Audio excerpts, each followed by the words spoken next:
सध्या एवढी दगदग कसली? जवळजवळ दररोजच दामोदर भाऊजींबरोबर बैठका चालल्यात तुमच्या.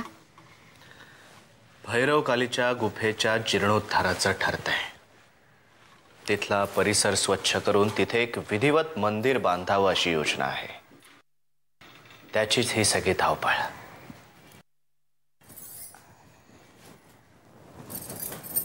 कल्पना चांगली आहे, पण नाही म्हणजे ती भैरवकालीची गुफा तशी कुप्रसिद्धच आहे. चित्रविचित्र लोक, भटके, तांत्रिक, मांत्रिक अशीच लोक असतात म्हणे तिथे. कसं आहे, आपण स्वच्छता नाही केली की तिथे शेवाळं माजतं. आता तिथे कोणी लोक फिरकतच नाही म्हटल्यानंतर अशा लोकांचं फावणारच. आणि आम्हाला तरी असं वाटतं की ह्या बऱ्याचशा दंतकथा आहेत. काही आपोआप पसरलेल्या तर काही जाणीवपूर्वक पसरवलेल्या. अहो, दिनूही मला असंच काहीतरी सांगत होता. दिनू काय म्हणाला?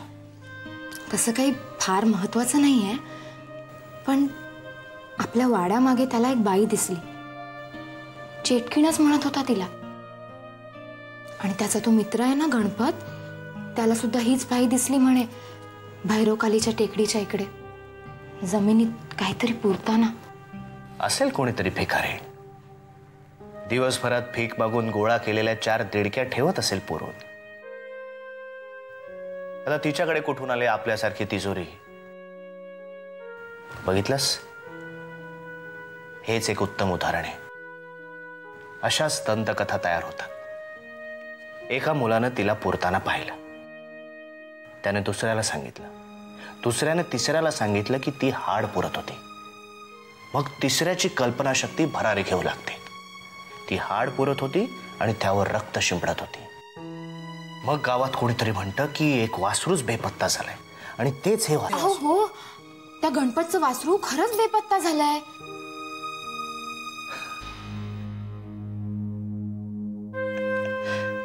बघितलंस, किती बालिशपणाचं आहे हे सगळं. अशाच बालिशपणातून भूताखेतांचा आणि चेटकिणींचा जन्म होतो. लोकांना दिवसा दगडात देव आणि रात्री पुचकावण्यात भूत दिसू लागतं. आणि म्हणूनच या अंधश्रद्धांवर मात करण्यासाठी त्या गुफेच्या जीर्णोद्धाराचं ठरतंय. ते सगळं बरोबर आहे हो, पण मामनजींना बोललात का याबद्दल? त्यांचा काय संबंध? पुन्हा तेच, अहो तुमच्याबद्दलची प्रत्येक गोष्ट त्यांना बाहेरूनच का कळावी? त्यांना कधी आम्हाला विचारावं असं नाही ना वाटलं? मग आम्ही का सांगावं? सांगावं, मी म्हणते म्हणून सांगावं.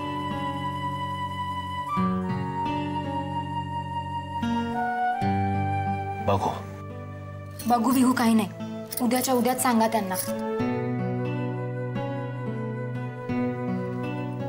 ठीक आहे. शपथ?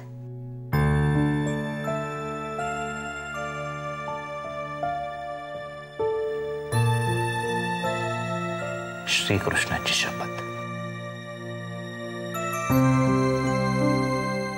तुमच्या श्रीकृष्णाची शपथ.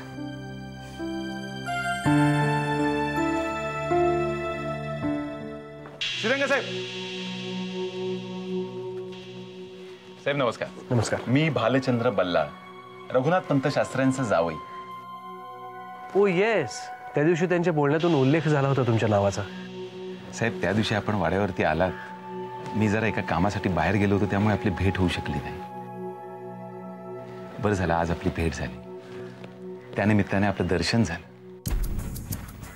पण साहेब आपण आज इथे स्मिथ साहेबांचा निरोप होता पंतांसाठी. बरं साहेब आपल्याला इथे काही अडचण नाही ना आली? छे अजिबात नाही. बरं साहेब काही अडचण आली, कुठलीही गरज भासली तर संकोच नको, आम्हाला हाक मारा. या गावात अशी कुठलीही गोष्ट नाहीये जी भालचंद्र आपल्यासाठी मिळवू शकत नाही. कुठलीही गोष्ट. माणसाला कुठल्याही गोष्टीची गरज लागली तर तो मंडईत जाऊन विकत घेऊ शकतो.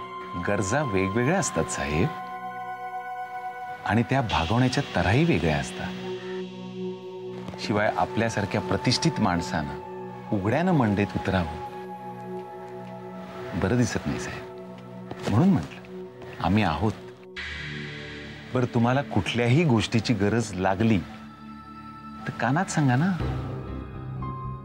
चुटकी सरशी आम्ही ती पूर्ण करू. बरं, शिवाय या कानाची गोष्ट या कानाला कळणार नाही.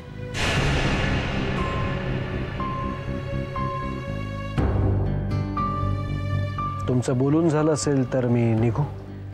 साहेब, आम्ही काय बोलू याचा राग आला आपल्याला?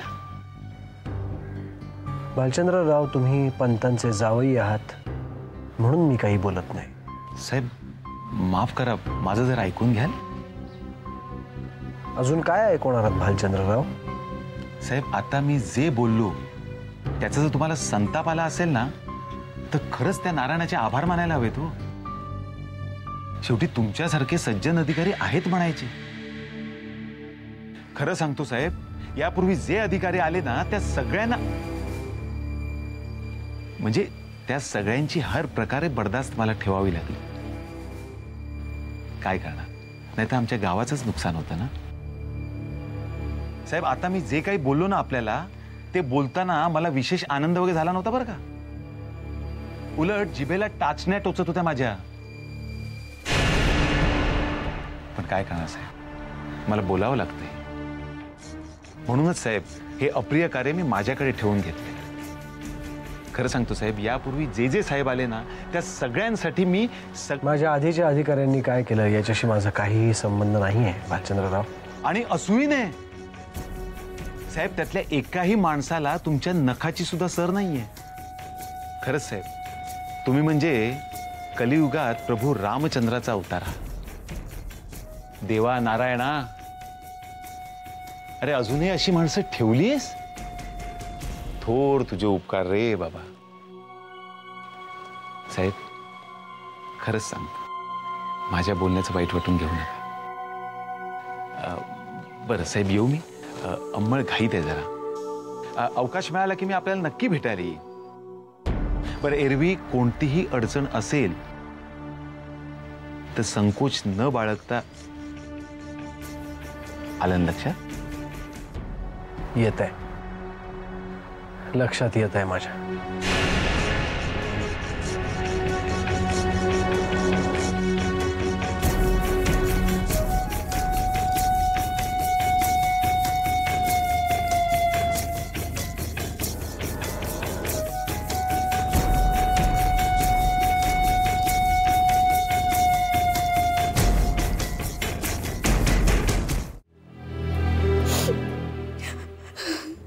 वंस, वंस, बाहेर तो मसालेवाला.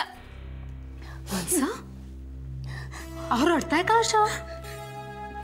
वासंती, माझी मोहनमाळ. मोहनमाळ? माझी मोहनमाळ कुठे सापडत नाहीये ग. अगं बाई, तुम्ही शोधलीत का नीट? अहो, तुम्हीच कुठेतरी डाव्या हाताने ठेवली असेल. नाही ग, भाऊबीजेच्या दिवशी ओवाळताना घातली होती. त्याच रात्री काढून मी तिजोरीत ठेवली. आज बघते तर. पण मग तिजोरीतून कशी कुठे जाईल? तेच तर मलाही कळत नाहीये ना. मी शोधू का? नाही, काय उपयोग नाही. मी सगळी खोली पालथी घातली. म्हणजे चोरी? अण्णांनी लग्नात केली होती ग मला. मी तरी अशी कशी ग मूर्ख. वंस, अहो चोरीला गेली असेल तर त्यात तुमचा तरी काय दोष? तुम्ही रडू नका बाई. हे बघा, मी आत्ताच्या आत्ता जाऊन मामंजींना सांगते. नको नको नको, उगाच वाड्यातल्या सगळ्या लोकांवर बिलामत यायची नको. वंस, पण त्यांच्यापैकीच कोणी चोर असला म्हणजे? हे बघा, तुम्ही रडू नका. मला खात्री आहे माळ वाड्यातच असेल, कुठेही जाणार नाही. आणि ती माळही नक्की सापडेल आणि तो चोरही. मी आलेच. हां, तुम्ही रडू नका, मी आलेच मामंजींना सांगू.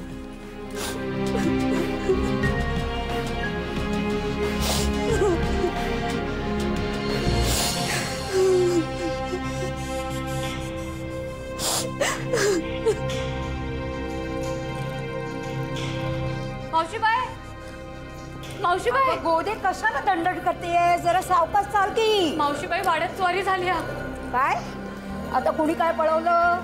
कोंबड्या पळवल्या का वाड्यात टाकलेले कपडे? नाही मावशीबाई, भागीरथी ताईंचा दागिना स्वारीला गेलाय. काय? वय, अरे देवा. मालकांनी समद्या नोकरासनी बाहेर बोलवलंय. तू पुढे हो, मी आले. जी गोदे, जी. तुझा पाय घसरला नाहीये ना गोदे? मावशीबाई, तुमचा विश्वास नाही माझ्यावर? विश्वास आहे, पण खात्री करून घेतली. मालकांकडून पकडली गेलीस ना तर संपूर्ण गावात थिंड काढतील तुझी. मला खात्री आहे गोदे, तू असलं काही केलं नसशील. तुझा मी येते. पाहिजे.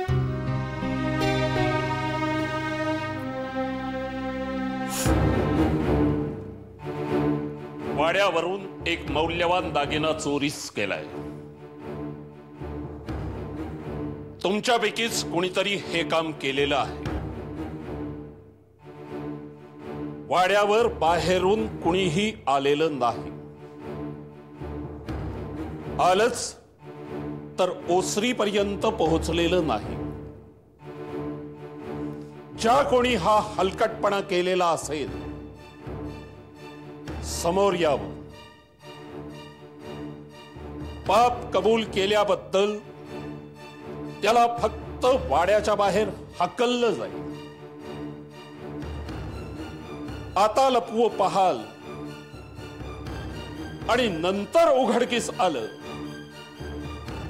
तर मात्र काय होईल ते या सोपानला विचारा. त्यानं एकदा अनुभव घेतलेला आहे. काय सोपान? अनुभवातून माणूस शहाणा होतो मालक. चुप. ही मखलाशी आमच्या समोर नकोय. आम्ही तुझी जात ओळखून आहोत. सुंभ जळला तरी पीळ जायचा नाही. खाल्ल्या मिठाची हान घेऊन सांगतो मालक, तो म्या नाही. तर कळेलच आम्हाला. काय झालं यमुना? काय नाही मालक, तुम्ही बोलवलं म्हणून. फक्त नोकरांना बोलवलं. आपण का आलात? आम्ही आपल्यावर संशय घेऊ असं का वाटलं तुम्हाला? नाही तसं नाही मालक. जा तुम्ही.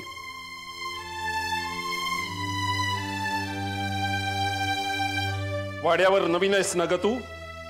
वैजी. नाव काय तुझं? गोदा. तिची खात्री मी देते मालक. ती तसलं पाप करणार नाही. सगळेच संतांचे अवतार आहेत तर ती माळ गेली कुठे? अण्णा, राहू दे ना. कदाचित माझ्याच हातून ती माळ कुठेतरी. भागे, प्रश्न ऐवजाचा नाही. पण रघुनाथ पंत शास्त्र्याच्या तिजोरीवर हात मारून कुणीही फुरटा बिनबोभाट सुटू शकत नाही. आम्ही त्याला पाताळातूनही शोधून काढू. हे काम कुणा खर्चाचंच आहे.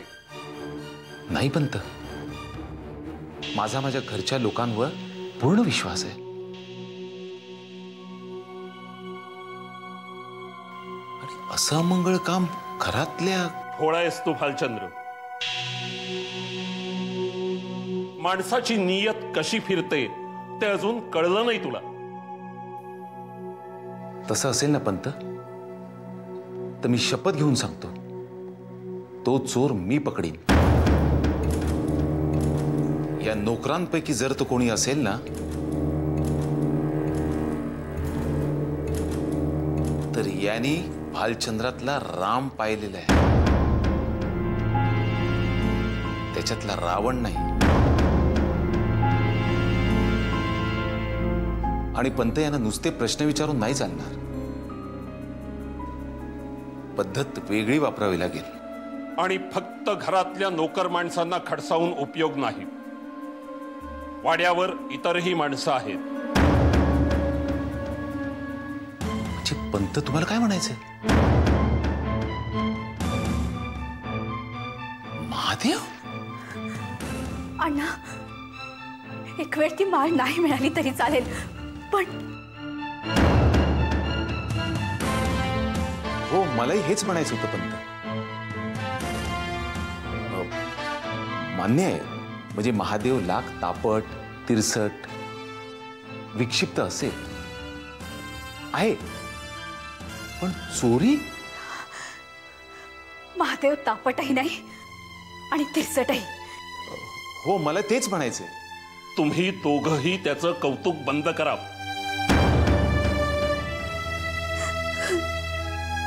तुझा गेलेला ऐवज तुला परत मिळेल.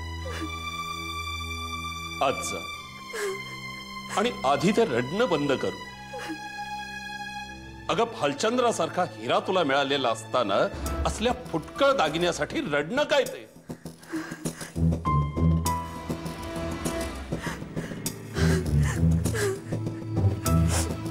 आमचं ऐक भागीरथी, भागीरथी आमचं ऐक.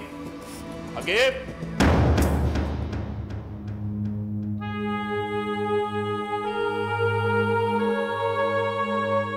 आपल्या पत्नीची काळजी घ्या भालचंद्रराव. आमचा जीव की प्राण आहे ती. तिला असं आसव वाहताना आम्ही पाहू शकत नाही.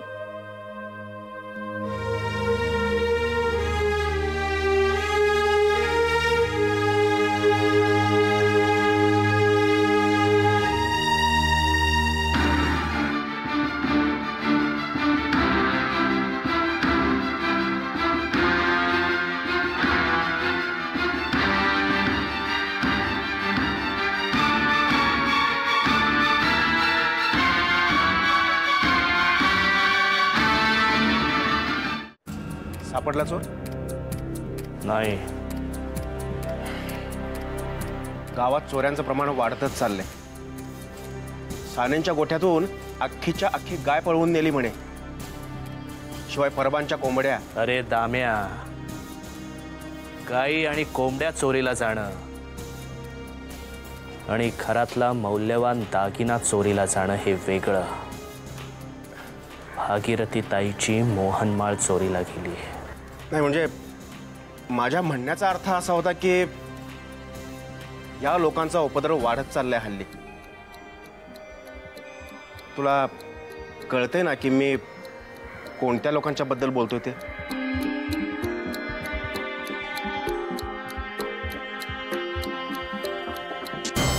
तू पंचायतीसमोर जीर्णोद्धाराचा प्रस्ताव मांडणार होतास ना? हो,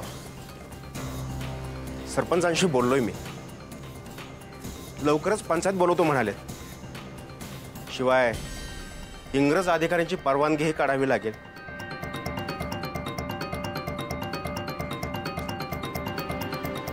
का? आमचं देऊळ बांधायला त्या परक्याची परवानगी का? स्वाभाविक आहे.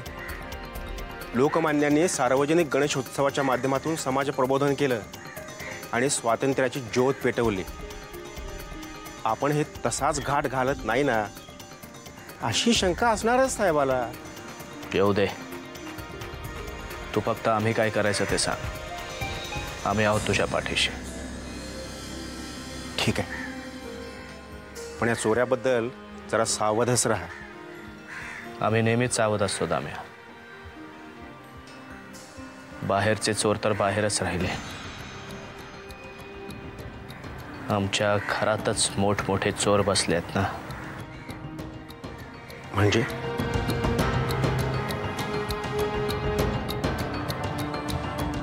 तुला सगळं माहिती आहे दाम्या. उगाच नाव कशाला घ्यायला लावतोस?